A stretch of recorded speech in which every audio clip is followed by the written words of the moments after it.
Good evening, OPS students. My name is Desiree McGee of Omaha North High School, and I will help facilitate tonight's town hall meeting with Superintendent Dr. Cheryl Logan. Dr. Logan began her tour as superintendent July 1st, and this is her first town hall meeting with OPS students. I want to thank you all for joining us this evening, those who are here in person, as well as those joining virtually.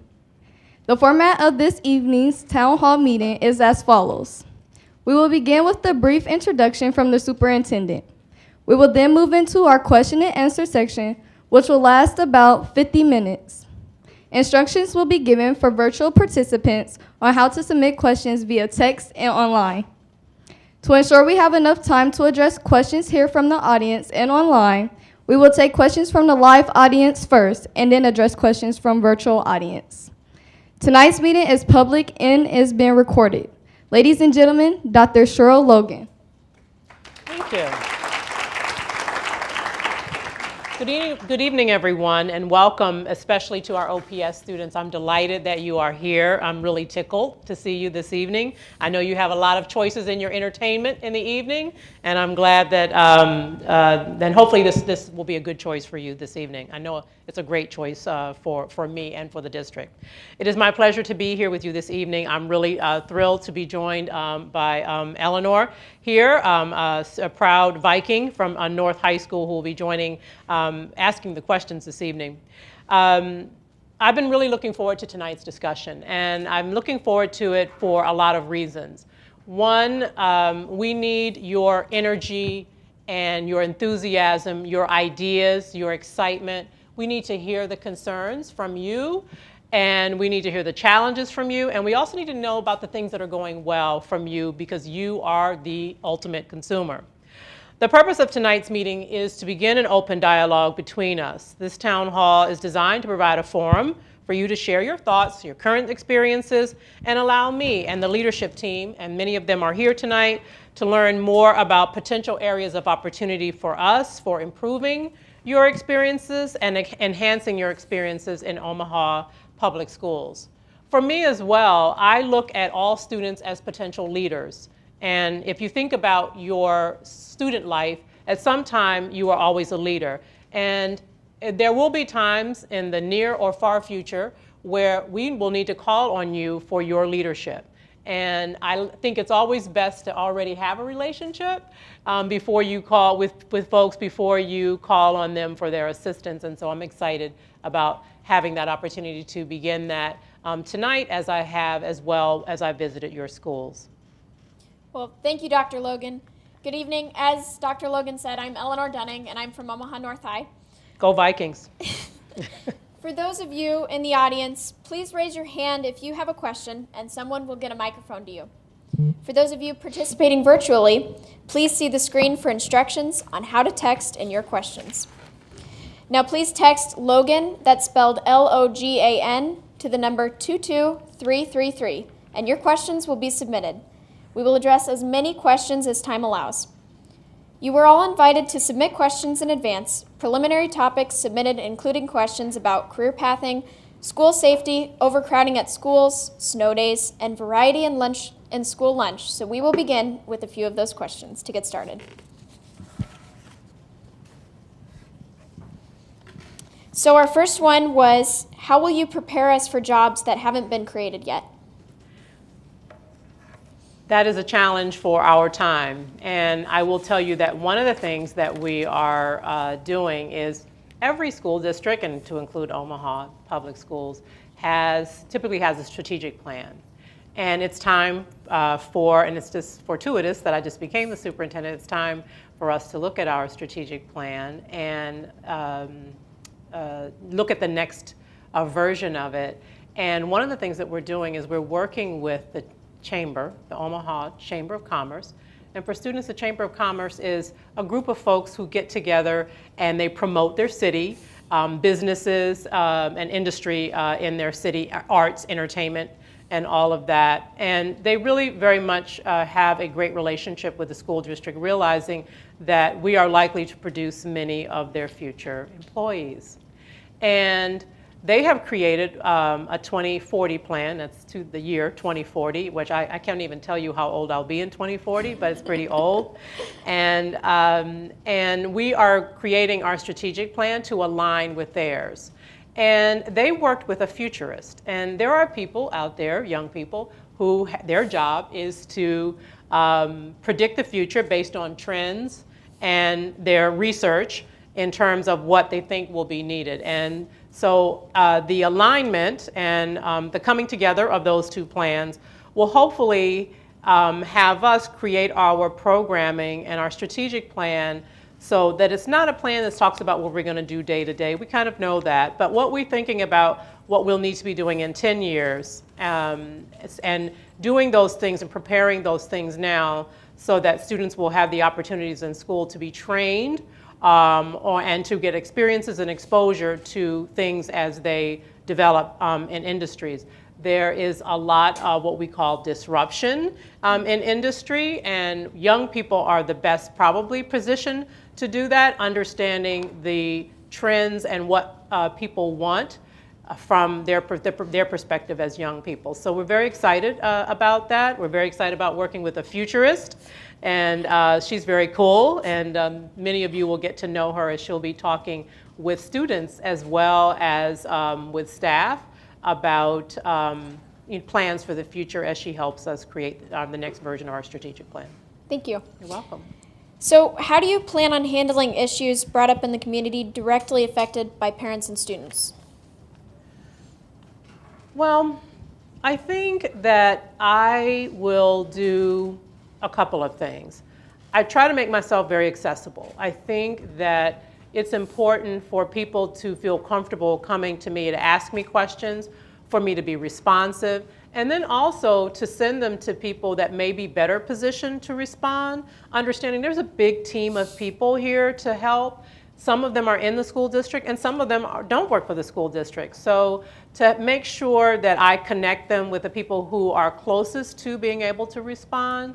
So at times I may get a concern from, I got a cool shout out from a student. He sent me an email from Burke High. His name's Alex. He sent me because he was so happy that we had school the next day after the great flood at Burke High on whatever day that was. I don't even know. What day is this? Thursday? I think it was Tuesday. And just being able to have those kinds of relationships and respond back to him to understand why. I mean, just kind of understanding, well, what was going on that was so exciting. And I just like school, and I really didn't want to miss it. And I think that that's the way I look at it, and making sure that we are responsive, that we take concerns seriously, that we learn as much from when we get positive feedback, that we build on that positive feedback, and that we learn to, not necessarily learn to, but continue to be not defensive about, because everybody has their perspective about their experience. And the perspective of a parent may be different, and just because it's different doesn't mean that it's not correct. And sometimes just because it's hard or because their experience hasn't been what we want it to be doesn't mean that it should be something that we welcome, because for the one person who brings it to our attention, there may be 4 or 5 people who don't bring it to our attention, and it's our duty to make sure that we do what we need to resolve questions or concerns from parents and from students, and even sometimes community members.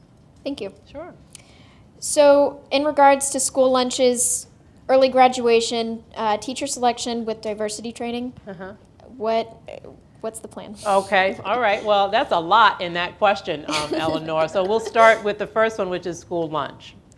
So I laughed because when we were planning for this, I said, well, I wonder how many people are going to ask about lunch, because that's something that young people are always ask about.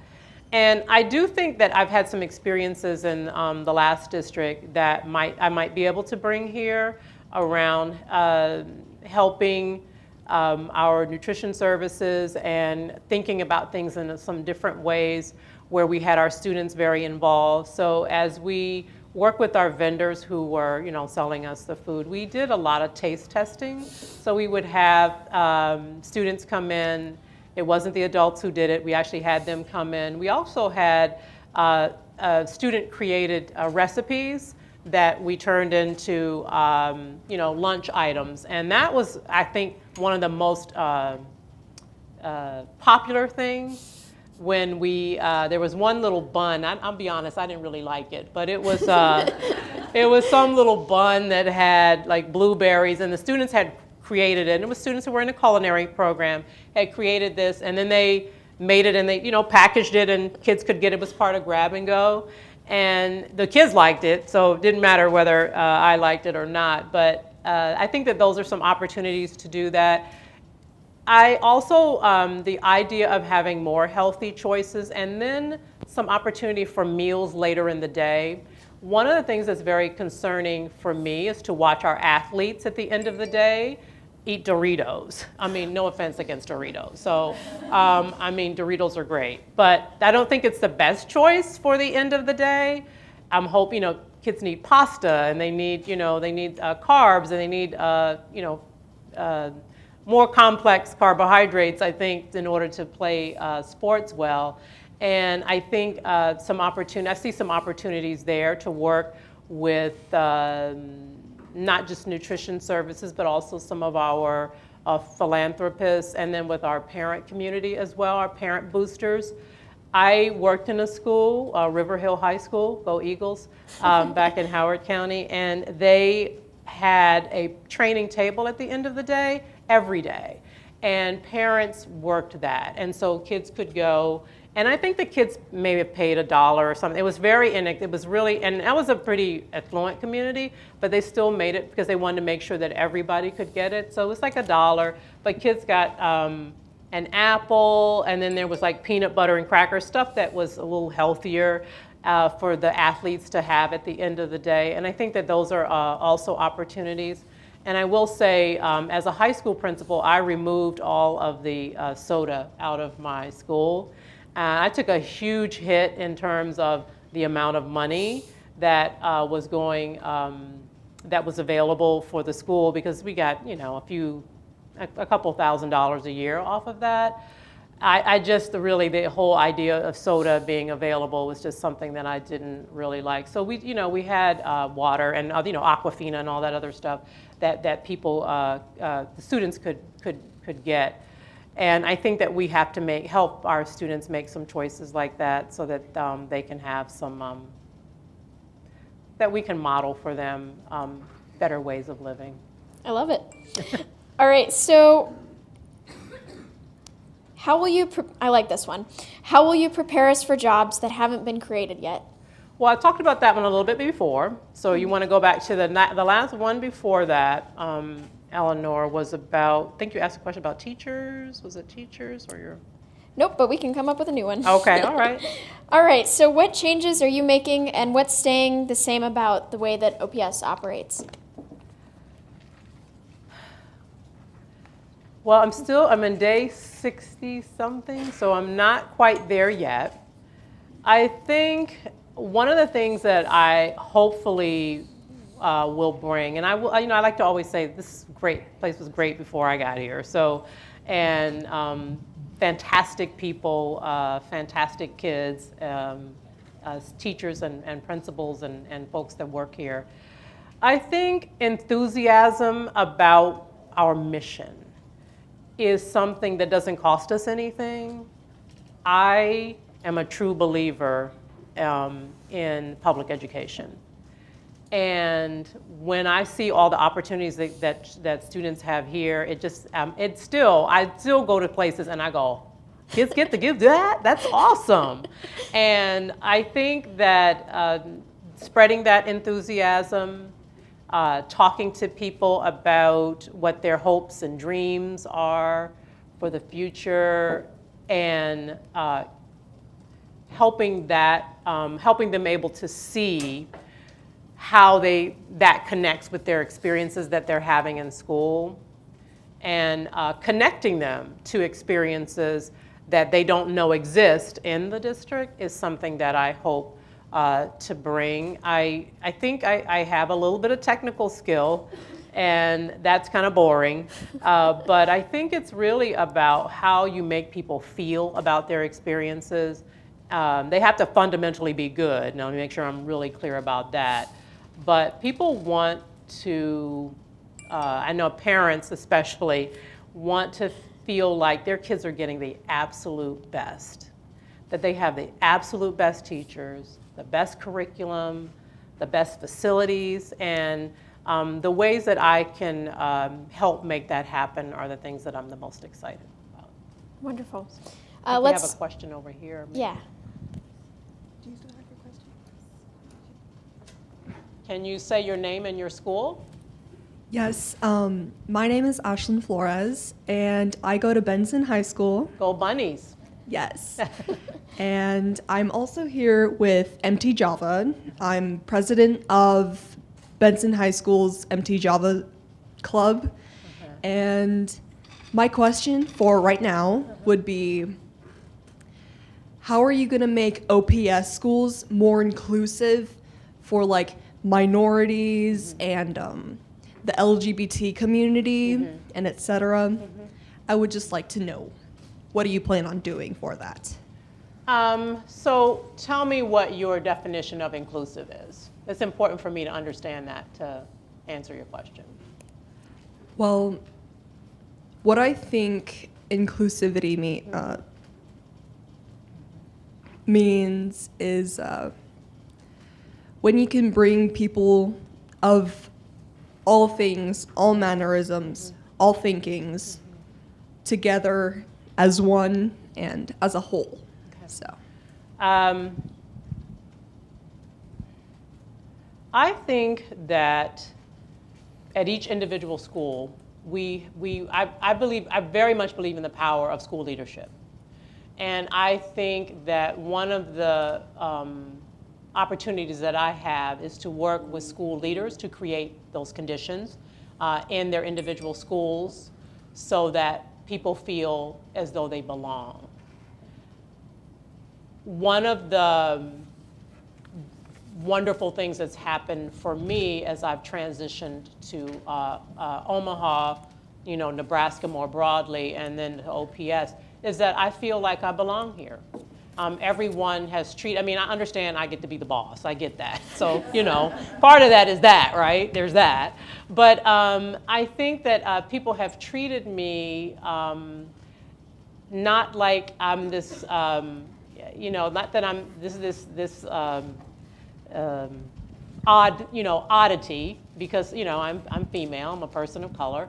And people have just, you're the superintendent. And I think that is clearly a part of the culture here that I have experienced as I've gone around and met people in every aspect of this. This morning I was at the service center meeting all the plumbers, electricians, the painters, etc. And that's my job, is to make sure that you and your classmates, that the school leadership creates those conditions, and they have to create them they have to instill those in your teachers so that when you're going into individual classrooms that you're feeling that way. And I think that, for me, that's fundamentally what I have to do. Part of it is modeling, but that's not enough.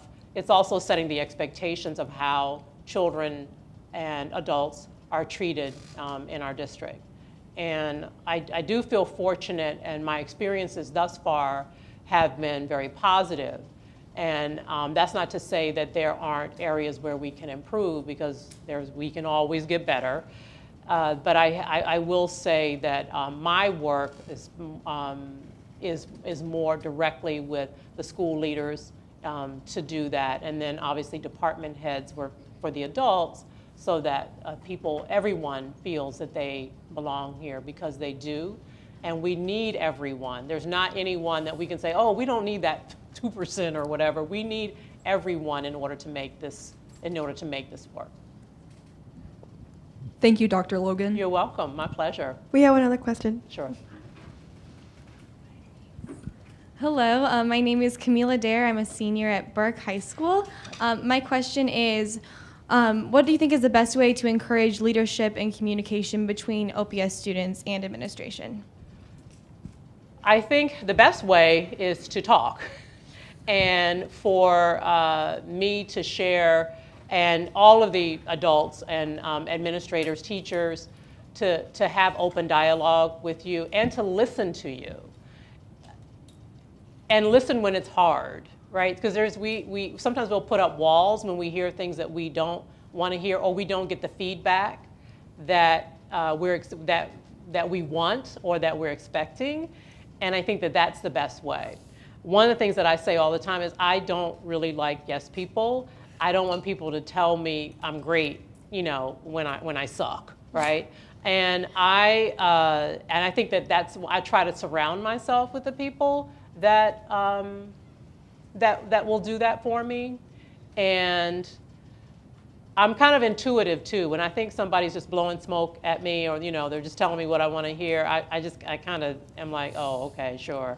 I think that that's part of it. And I think for young people, sometimes, and I'm the mother of an almost 28-year-old, Cassie. She'll be 28 on Saturday, and we do want to hear you.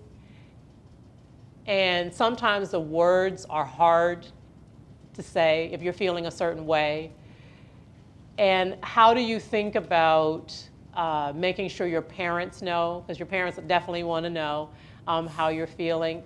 How do you get those feelings out to them? How do you get them out to your counselor, if that's somebody you feel comfortable with, or your teacher? But I think keeping the communication lines open.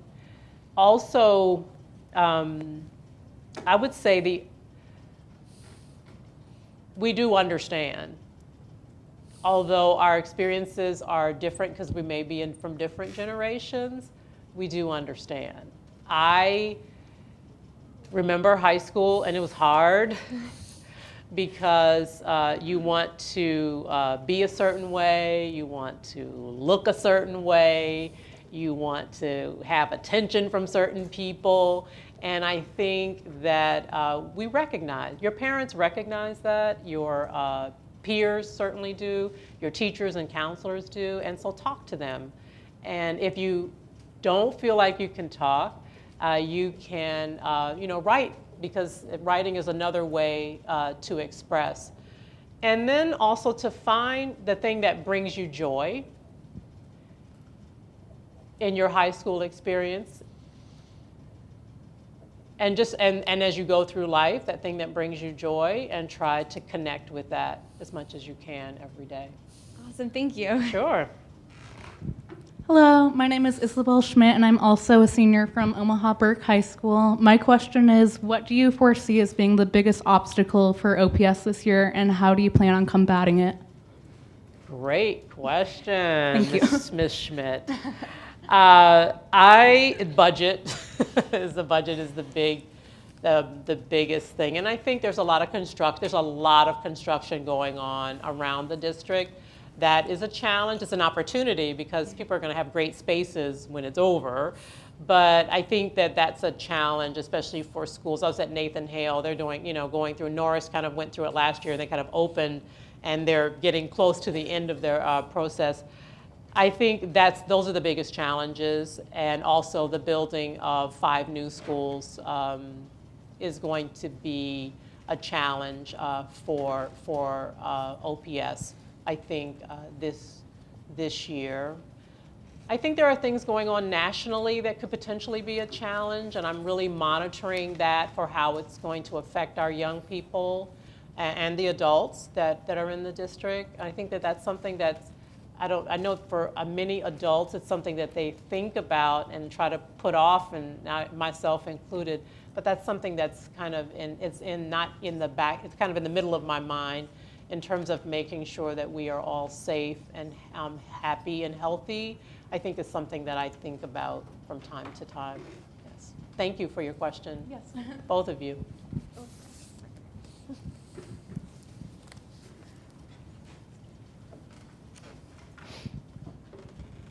Hi, I'm Madeline Jackshaw. I'm a junior at Central High. And my question is, how are you going to protect us, honestly. Like, there's such a culture of violence and fear right now. And, like, I know I flinch when a water bottle falls in class. Like, I realize there's been a lot of changes with security, but, I mean, I think a lot of us still feel unsafe. What do you plan to do about that? I think that I think it's all of our jobs. It's as much yours as it is mine. And I think that I have an accountability issue, right, obviously, because I'm the person that's accountable. But we all have a role to play in safety. And you may see in the airport or around, I'm from the Washington metro area, so I've seen this for years because of the threat of terrorism there, is the see something, say something. And I think that we have to help each other to keep each other safe. The reality of violence in schools is that these are not strangers typically that are coming into our schools. These are your classmates, and sometimes adults, people who actually belong in the school. And I think that that's the way that we will keep each other safe. That we have to pay attention when people are struggling with mental health issues. We have to, if we have protocols or processes to make sure that we're safe, that we have to all agree that we're going to abide by them. And I think that those are the ways that I think, in terms of what systemically what we're doing is to really work with the adults to make sure that they understand and can recognize when there are issues with students and speak, to make sure that they provide help for those students. But I think it's everyone's responsibility. It's you, your classmates, it's your teachers, it's the custodians, it's the secretaries in the school, because typically these, like I said, these are going to be our brothers, our sisters. They're not going to be strangers to us. And what we've seen also is that there's been some indication that a person was struggling and help wasn't provided. And I will say as well, there are so many incidences that are prevented because of the way that people are approaching it, with making sure that they look at potential issues with students, and to make sure that they get the help and the support that they need to overcome some challenges so that they are not harmful to themselves or to others. And I think that that's the way that we do it. It's a collective responsibility. Parents, I don't know if I said parents, but parents as well, in letting us know when their students are presenting with challenges so that we can intervene as necessary and provide students the support that we need. I think that's my job. Thank you. You're welcome. It's a good question. Thank you.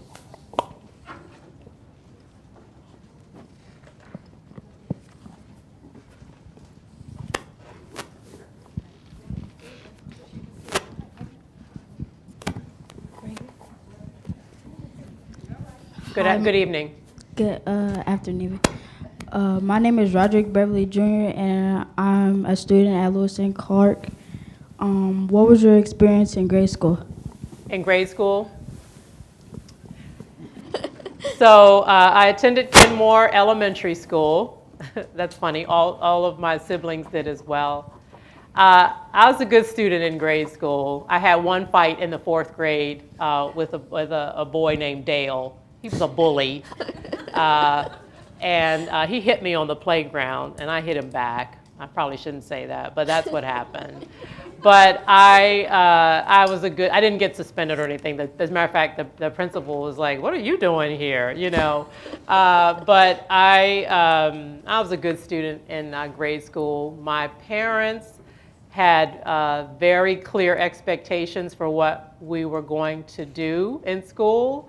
We weren't going to get into any trouble. We were going to have good grades. And so nothing was fuzzy for me in grade school. So those were my experiences in my elementary school, Kenmore Elementary School. Yes. Thank you for your question. No problem. It made me go down memory lane, which I appreciate.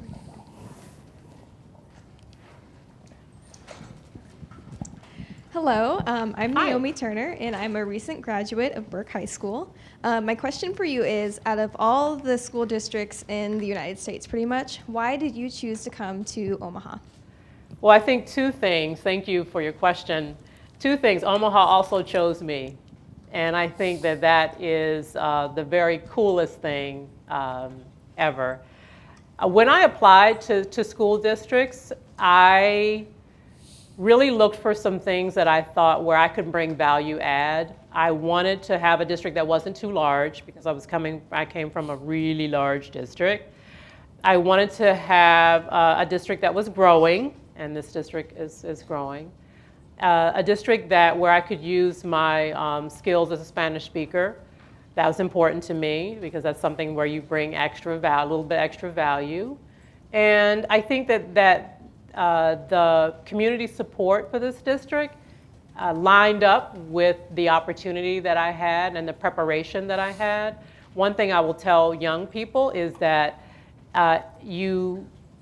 when you get out there to compete, you're going to get out there to compete with folks that are, kind of similarly qualified, but you always need to have some sort of distinguishing thing that makes you different or makes you a person that could be potentially selected. I think that the welcome that I received as I went through the interview process was also something that made me want to come here. And again, Omaha, I chose Omaha, but Omaha chose me. So, and I'm thrilled to be here. Thank you for your question. Thank you.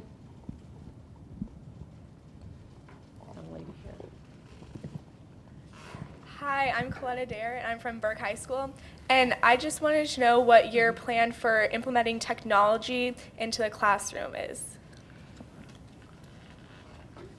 So let me say that I look at technology, providing technology for you as the same as providing you a pencil or a textbook. It's not something extra. You have to be able to have that, and to the degree that that we can, and we do, we need to make sure that you have all of those tools, and that you are not just you have those tools, that you are prepared to help create the next generation of tools.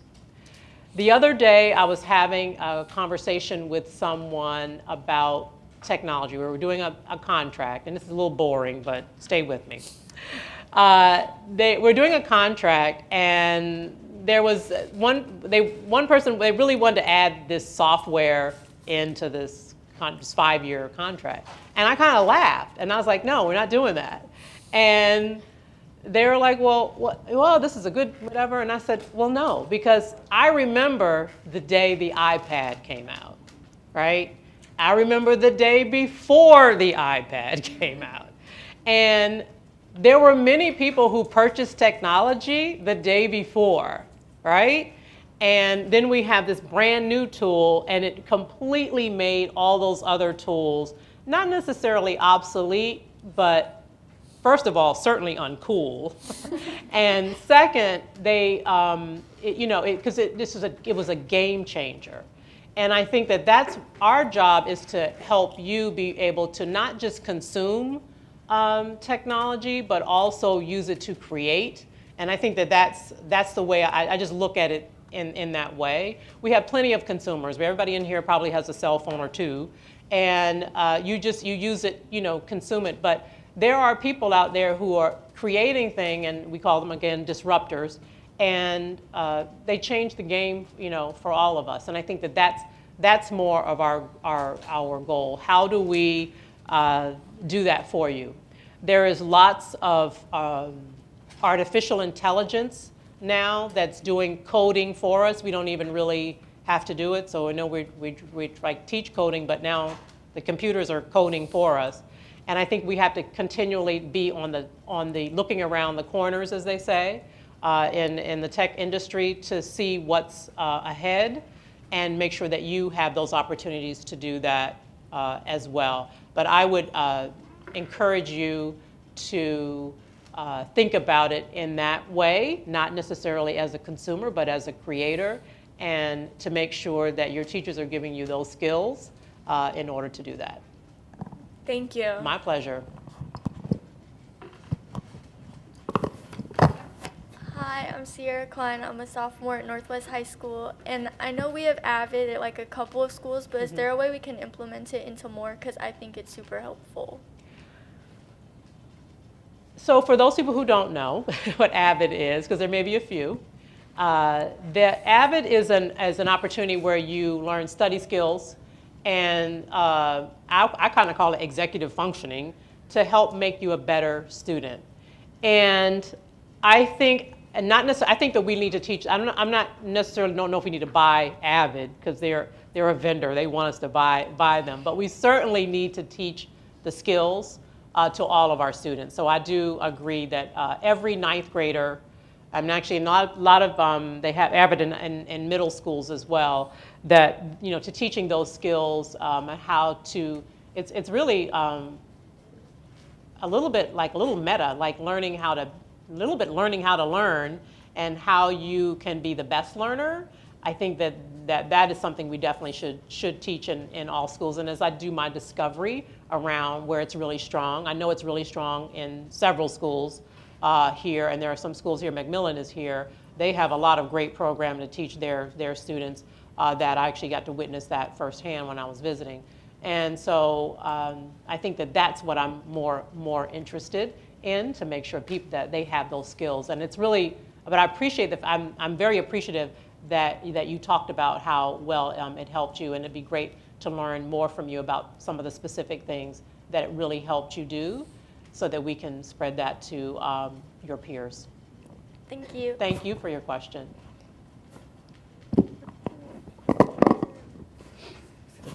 Young lady over here.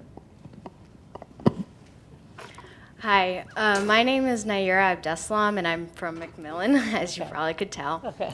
My question, A little bit. my question was, what is your favorite part so far about OPS?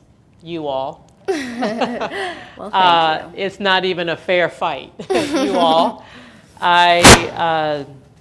You're just delightful, and I have met so many students at this point around the district. I have been to every school. It's you all. You make the hard days worthwhile. You make it worth coming to work with a bad cold, which I do have. So I'm trying not to shake anyone's hand, but I will fist bump you. And I think that's what it is. That's what it's all about. All this other, I mean, I do a lot of stuff that's completely unrelated to it. It touches you, but it's completely unrelated. Some of it's a little boring, but I think that's the best part by far. It doesn't matter whether I'm seeing you in a classroom or in an athletic field or in a play, and I've got to do all of those things so far, or a musical production or concert.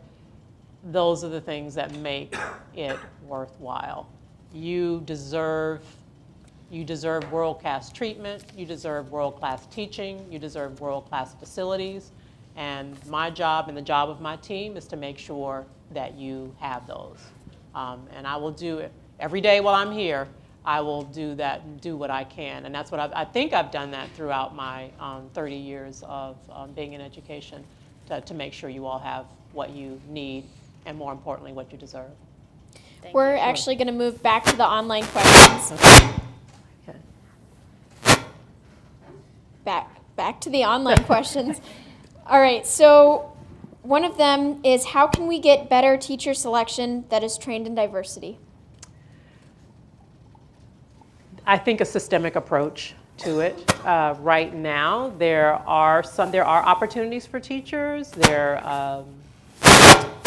They're voluntary, and I think, how do we create in every teacher an urgency to understand people who may be different from them?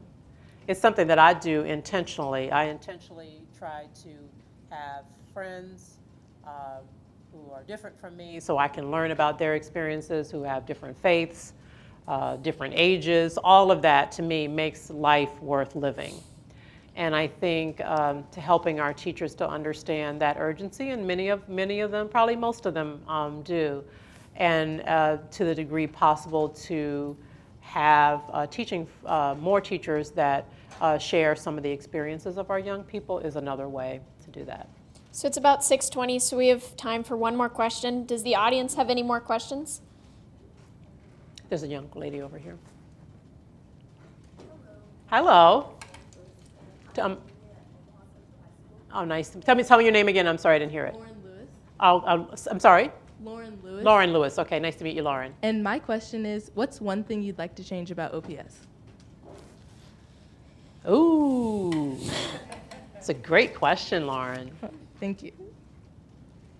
I think if I were going to say the one thing, I want to make sure that I know that Central High School is a great place. I've been there a couple times.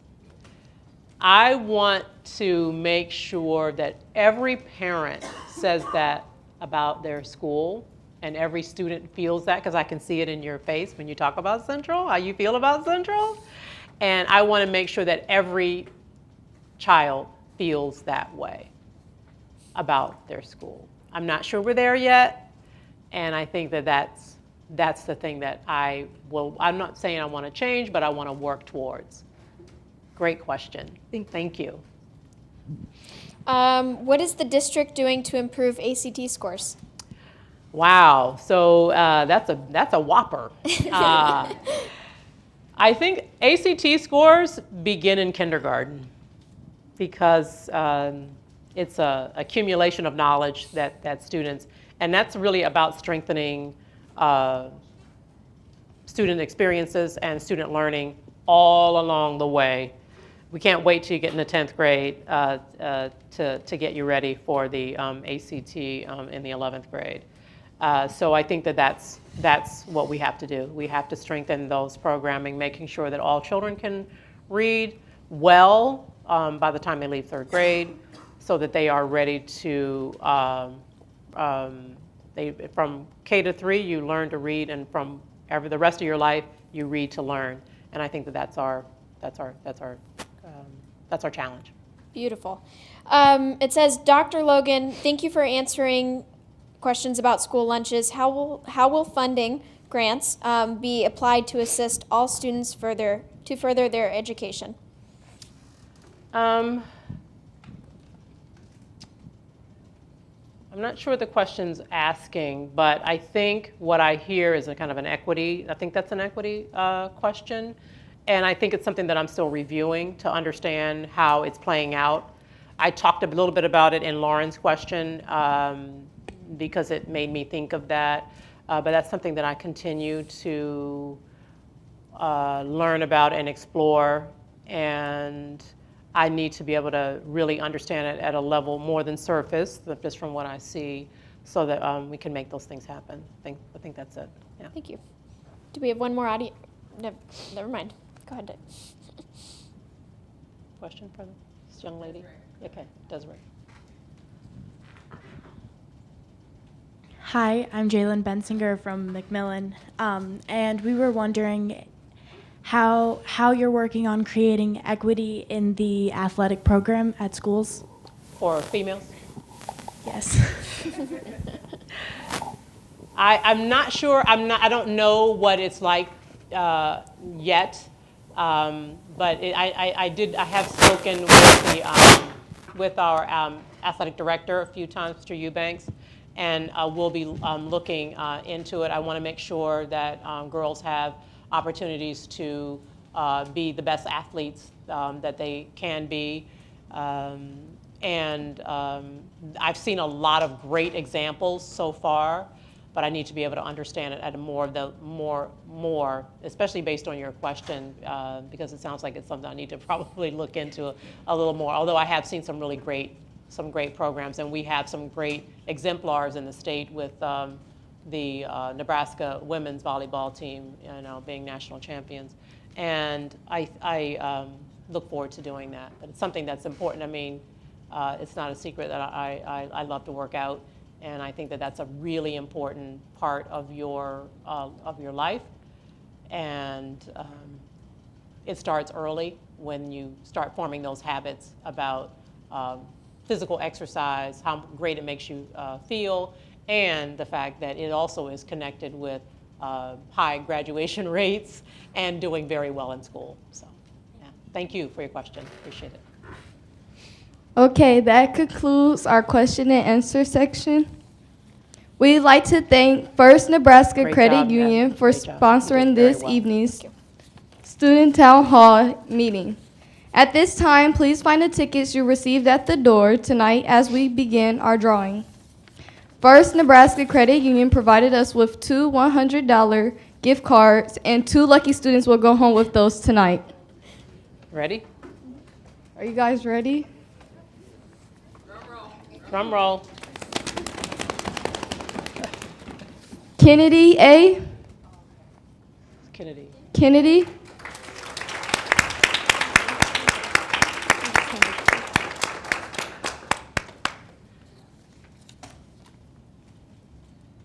Congratulations. Drum roll, please. Sorry.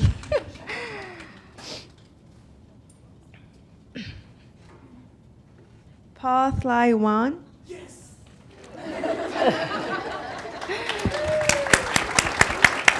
Right here. Congrats. Okay, that's all. Students, Dr. Logan is gathering feedback through multiple channels. Don't forget to submit your survey responses to Dr. Logan. Visit ops.org to take the survey if you have not done so already. You can also visit the link in your email. The deadline is tomorrow. I'd like to thank you all for joining us tonight for our first town hall meeting. The meeting is now adjourned. Also, there are free OPS Pride bags to your left. Please feel free to grab one. Thank you.